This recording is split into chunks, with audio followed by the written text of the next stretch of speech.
Welcome to this week's Bemer Animal webinar, everybody, with Linda Tellington-Jones and Randy Hood, as well as some other special guests. Randy, whenever you're ready. All right. Great. Well, thanks so much, Jim, and welcome everybody to our Thursday evening Bemer Animal Call. My name's Randy Hood. I'm calling from the Pacific Northwest, where we are enjoying a beautiful summer. And tonight we have a great lineup of people talking about what kind of results they're getting with the Bemer, with them and their animals. And so it's going to be a great call tonight. So welcome. And before we get started, I just want to say, just like a bottle of vitamins, the statements that may be made on this call have not been evaluated by the FDA, and they're not intended to treat, cure, or prevent any disease or illness.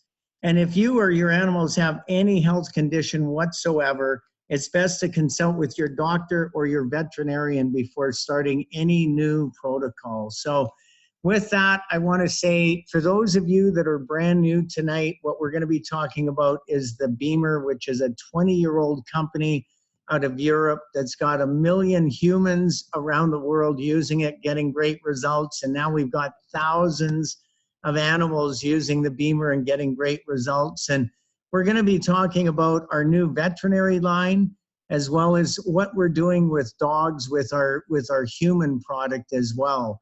And so if we just, first slide there, please. Yeah, well, Helena, help. I just touched why isn't this going on? I had it just fine before. You Should be right here. Why don't we hit? Yeah, okay. Okay, did you try that one? Yeah, it's not working. Sorry, you all. Okay. We're just going to hit escape. Yeah. Oh. Uh-oh.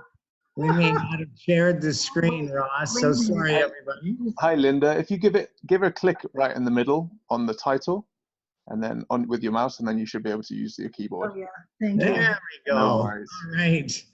Well, there's a picture, actually, a new picture we just got up, and this is, of course, my sister Linda in the middle there, Linda Tellington-Jones, and then our other sister, Robin Hood, and myself, and we're actually at my sister's farm where we did some great Bemering with some horses and Linda's 80th birthday at the end of June. So that was really fun. So tonight what we're going to be doing is introducing the Bemer. We're going to be talking about the veterinary line, and also we're going to be talking about some great case studies that we have. So this is a picture of our new Bemer veterinary line, which we launched back in December. And the great thing about this product is it's so light.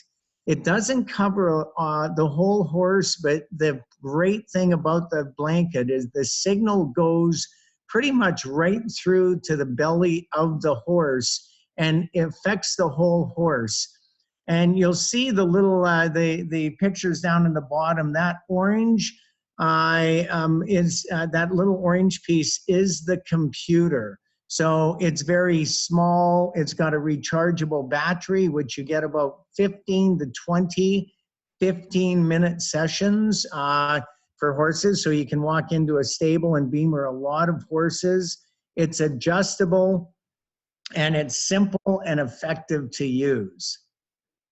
So some of the results that we get with Bemer, the Bemer line is on the next slide. And these are some of the things that we're experiencing when we're using the Bemer veterinary line. It's promoting recovery and regeneration. It's helping build muscle. It's reducing stress during transportation and competition, as well as when you're using it with when your farriers there as well, which we're going to be talking about in one of our case studies tonight. And what we find is people, when they're transporting, if horses aren't comfortable getting into the trailer, they're hard to load, we Bemer them for 5 minutes before. Now they're much easier to work with to get them loaded up.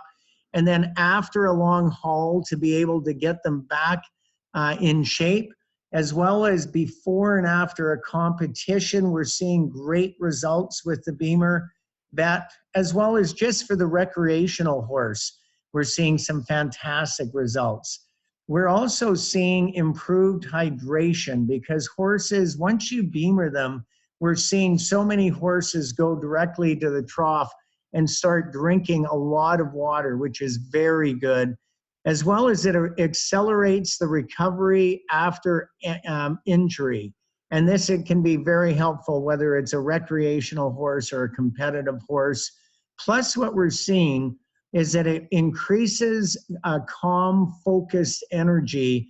And this is because it's showing that the Bemer veterinary line affects the parasympathetic system, which is so important for all animals that get on the Bemer. So with that, I want to introduce my sister, Linda Tellington Jones. Of course, most of you may know of Linda. Those of you that don't, Linda is the creator of the Tellington T-Touch method. Also, she's written 21 books that have been published in 15 languages now, all over the world, as well as she's been keynote speaker at Equitana. And Linda's our spokesperson for the new Bemer veterinary line. And Linda got a Bemer 14 years ago in Germany at Equitana. And that's why I believe at 80 years young, why Linda's doing so well. So welcome to the call, Linda. How are you doing tonight? I'm fantastic, actually. I'm so excited. I flew from home in Hawaii. Was it last night? It was last night to be here in Southern California and spend a few days in this amazing, I'd forgotten what this weather is like in Southern California. You better keep it secret because everybody will be moving here. It's amazing. So what I want to do tonight, we have three really interesting, wonderful people on. First, Helena Bresk. I've asked to come on and talk about two of these cases, actually, that she's been doing. Helena and I have been working together for 30 years now with horses and dogs and other animals. And she's got some just great experiences. We've shown you now, of course, the new Bemer line for horses, but these two dogs are lying on the Bemer Pro mat, or either one. Actually often use the classic B body that they're lying on, and we just cover it. And Helena, I'm going to bring you on and have you talk about these two dogs. Very good. I'm here, Linda. Hi. Okay, now I don't know if you can see because that picture's a little elongated, but in between the two dogs, if you look carefully, you see a kitty cat. Oh, I see in the back. And what's very special to me about that picture is the fact that every morning I take my Bemer bed out of my own bed, I put it on the floor in the guest room, and before I can get it set up, the dogs are there. I put them on, and they're now using it for 20 minutes twice a day. And they and the kitty and their water is Bemered every morning and every evening, and they insist on it. Yeah. So the black and white dog is a rescue dog that I've had for 2 years, and she had numerous homes before me and apparently just had a rough time in life. And she became had increasing difficulty in getting up, in walking. She kind of pogoed with, she could use her front legs and she'd sort of hop her hind legs without much spread. And it got to a point where she actually could not get up. And she's such a strong and determined animal that I saw her do something that I have never previously seen a dog do. When she wanted to get up, her hindquarters weren't working, she would lunge onto her front feet, run forward, carrying her hindquarters in the air, and fall over at her destination. So, Amazing. yeah, one of the things that we have all been admonished to do is to do short, low sessions, the 8-minute session at low settings. And what I've discovered through experimenting and the fact that the animals, if they are being asked to stay on the Bemer for too long or at too high an intensity, even if they're not very mobile, they will scooch off of it. So with Willow, the day that I got the Bemer, she wasn't able to walk. I put her on the Bemer mat, and I put the Bemer pad around her waist. And You can see it there for those who haven't seen that before. It's over her pelvis. yes. And the very first day that I did that setup with her, she didn't want to get off the Bemer bed for an hour.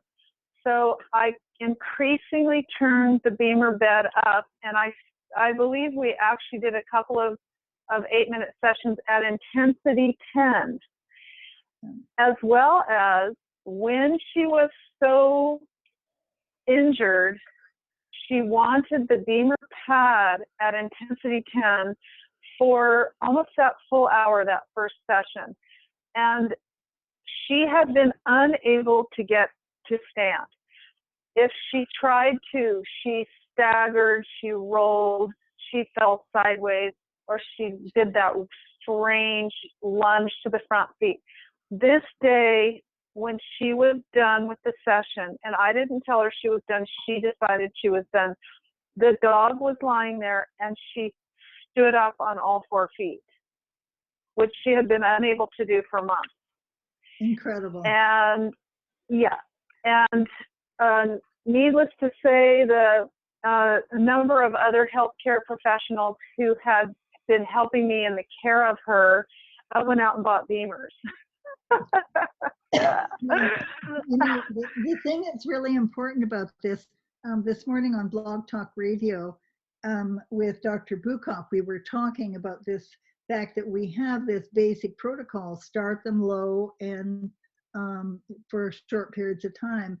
But in cases, extreme cases, what he was saying also, that you go longer depending upon what the animal wants. And the fact that you took it up slowly, step by step, and she stayed right there with you. We all know who've done this, that if they don't like it, they get up and move, you know? So incredible. And what she liked now today, actually, I'd love to have you come on, get some pictures of her moving for next week. So that I we will can do show that. this again. I will do that because it's quite phenomenal. It has been, I've taken it very slowly. I made the mistake. She improved so fast, and she's such a vital, vivacious dog. She loves to run. And she was on, I call it bed rest and house arrest for probably 6 months. And then she was hand walked in the yard. And of course, T-touch and nutrition, etc., was added in. But I just have never seen this kind of improvement, and neither did her chiropractor who's worked with her regularly. This is why she bought a Bemer. So about maybe 4 months into it, she was so strong that I let her off leash and she re-injured. So I had to start over again. But the fact of the matter, I didn't have to start all the way over, but the fact of the matter is today I took the 2 dogs on approximately 2-mile walk, and she was at full run chasing ground squirrels. Wow, phenomenal. So what I'd like to do, because I think this is a really important case for us to talk about, I'd like to share this with Dr. Bukoff. And if we could hold the other story, because I know the other dog is also very interested, if we can do that another night, and we'll go on with our other night, because that's fantastic. Thank you so much. For you are extremely welcome. And by the way, Linda, just to add, she has continued to want the longer 20-minute sessions with varying intensities, as well as the Bemer pad around her back at an intensity between 6 and 10. Isn't that interesting? Wow. So interesting. Well, thank you. This is that, you know what, one of the things that Randy almost always says when he ends, and this is, I think, so important with the Bemer, actually, for animals and for people, and that is experiment and find out what suits you as a person and what suits your animal, because we're all individuals. So thank you. We'll see You're you welcome. down the road. Aloha. So Aloha. I'm going. Thanks. I'm going to introduce Laura Faber-Morris again. Again, Laura and I have worked together for many, many years. Laura trains and works with horses with equine massage and various other methods of body work on horses, and works with the riders also. And this is a really interesting case because she and I spent, I don't know, probably an hour last week discussing this horse. So Laura Faber-Morris, you're on with us. I'd love you to tell us this story. It's one of the tough ones because it's your own horse, and that's often sort of the puzzling piece, isn't it?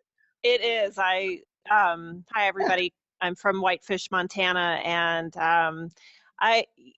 it's really hard as a trainer and body worker to let go, and when it comes to your own children and horses, as everybody knows. And sometimes it's just easier to say, you do the body work, someone else. But this mare I've had since she was born. She's 12 years old now. She's a Frisian Andalusian mare. And when she was born septic, and her mother was very gravely ill. And one of the things we had found out about her mother is that she had tumors on both ovaries during the pregnancy. And so when she was nursing, this is Arabella, we call her Belle, had to learn how to nurse backwards because her mother attacked her. She also was in neonatal intensive care for about 6 weeks and had a severe hernia that she had to have repeated surgeries on. So this mare was, in my opinion, very overhandled as a youngster, as a firstborn. And it seems to, if anybody knows anything about children that have been in neonatal intensive care, they can be a little hypersensitive. And so she's been very hypersensitive. So 80% of the time, she's a very solid citizen and she's got beautiful movement. She's very Baroque in her movement. And then there's a percentage of her that comes absolutely unglued. And what I mean by unglued is she will, over a little noise or a sound, or sometimes I'm not exactly sure what some of the triggers are, she will bolt 6 feet sideways, gallop across the arena, do a levade and a capriole and rear, and some of my best canter pirouettes have been out of a full spook. So anyway, she's just, she can be very scary to ride sometimes because of her unpredictability. And in my opinion, it seems as though she has been in her sympathetic nervous system her entire life. And to me, it would seem more like her start in life rather than her personality or profile, because she really is, in my opinion, has the ability to be a very bold war horse-like horse. And so this slide that she has, that Linda has up now, I was ready to give up on her. I go through this yearly. I work with her and she's lovely. And then we have a major setback where she scares the living daylights out of me. And I feel, after talking to Linda for extensive amount of time last week, which I thought was very interesting, Linda, that you brought it up. I didn't even bring it up, that she is a gift, and I have a research background. And so she is my research project, because at this point I have nothing to lose. and that I've been beaming her now before every session that I work with her. And what I've noticed is that when I beam her, she's extremely cooperative, well balanced, non-reactive. And what I mean by well balanced, I mean both physically and emotionally, which for her seem to go hand in hand. There's not one without the other. When she's emotionally out of balance, her physical balance is so terrible that she acts as if she's never, maybe she has 2 rides on her. And when she is in emotional well balance, her physical balance is fairly amazing. So this is a session that I had beamed her on level 3, and went and just had, as most trainers or landscapers, I could use the analogy that our lawns are never as nice as our clients' lawns. So I have very little time for this horse, but I've been really committed to putting in the time. So here I had about 20 minutes of time to do some in-hand work, and I have the team training bit on, or the Tellington Touch training bit, which also seems to affect her hyoid and her loosening in the base of her neck and the lifting of the base of her neck. And she was really well balanced in both directions in this picture here. And I don't have pictures of, I work alone oftentimes with her. And so this is me actually trying to take a picture while working with her. So I rode her the next day, and I used kinesiology to ask her what level beam she wanted the following day. And it actually, instead of 3, it was 2. And so I beamed her, and then I rode her.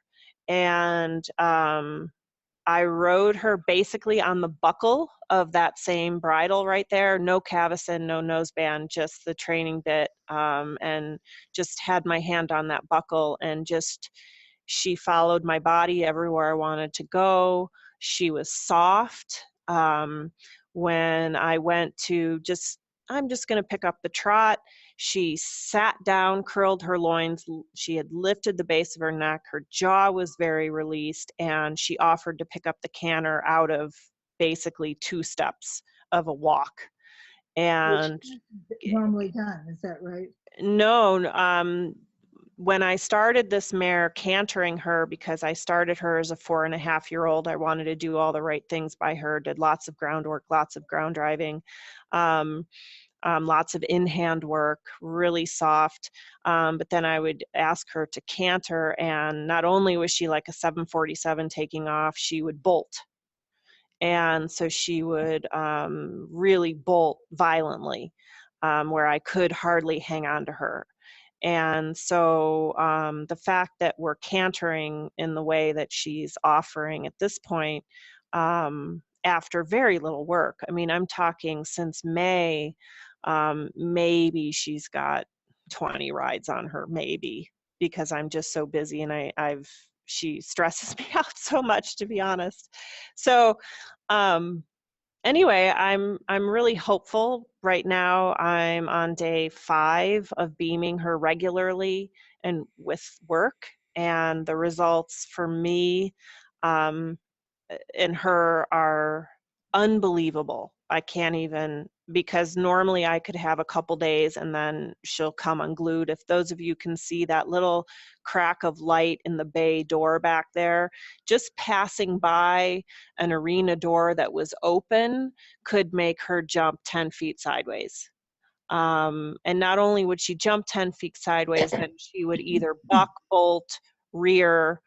This horse has had body work. She doesn't have a whole lot of physical tension in her body. It's so mental for her. And so anyway, I'm going to continue on and our little journey and our experimentation, which I'd like to put a good solid 4 to 6 weeks of Bemer and work on her and report back. But this is the most hopeful I've been in 12 years. Well, thank you. And I want to explain to them what you meant by she's a gift and research. When Laura was telling me about all the horses you work every day and the responsibility you have as a trainer and a body worker, there's no time for your own horse. And when she told me how dangerous this mare is, and the fact, and you all don't know Laura, but she is a really experienced, really good rider, and to have you scared on your own horse, it's not wise, in my opinion. So this was my question: is it worthwhile keeping this mare? And you can't sell her because that's not what we do. Right. So, and you've raised her. She's, you know, I mean, she's in your family. So this was my question. I said, you can see her as a gift, because the fact is, we have seen over and over that Bemer puts a horse from that state of fight, flight, stressed, to, which is has been her state, to that state of parasympathetic nervous system where the horse is ready to listen, to learn, to focus, to have that calm, cooperative attitude. So I said, here is your chance right in your own backyard. I mean, it couldn't be better. So we will be following you and Belle, and I'm really grateful that you are willing with your schedule to take the time for this mare that is a part of your family and now is your research project. So yes, thank you. Laura and Belle, and thank you so much. You're welcome. Yes, I'm learning a lot, still learning. There's never enough time to learn with horses. Well, we'll be talking more. Thanks. Now, Lindsay Dinkins Eden, are you with us? So, sorry to jump in, Linda. So I know we've had a little bit of technical trouble with Lindsay. She's with us, but I don't think the microphone is working. So I'm not sure if you wanted to talk about this a little bit, and we'll get it sorted for another week. Okay, so she couldn't just phone in and talk? We tried with the phone, but it wasn't working. Okay. So Lindsay and I have been talking about this a lot. Lindsay and I have also worked together for pretty close to 30 years now. And this is Lindsay's husband, Mark, who is a farrier. And you can see on the left picture, you see the way this wonderful Bemer blanket, it just follows the contour of the horse there up a little. It's what Mark is finding is that when he puts the Bemer blanket on and turns it on, he actually gets some benefit from this. And you'd say, wait a minute, how is this possible? Well, the fact is, if you take, we have these scanners. Could you hand me the scanner out of that? Scanner? Yeah, Where is just it? right in the back of that. This one. Yeah, I'm going to hold this up for those of you. Oops. Thanks. Right there. That's a little scanner that comes out of the B box, from whether you have it either from the Pro or the Classic. They both have it, and you turn that on, and when you've got your the B body or your pad turned on, you can hear where the signal, how far the signal extends. And Randy and I did this last week when we were working with the horse with my sister, and like 18 inches forward from the blanket and all the way under the belly, that signal goes.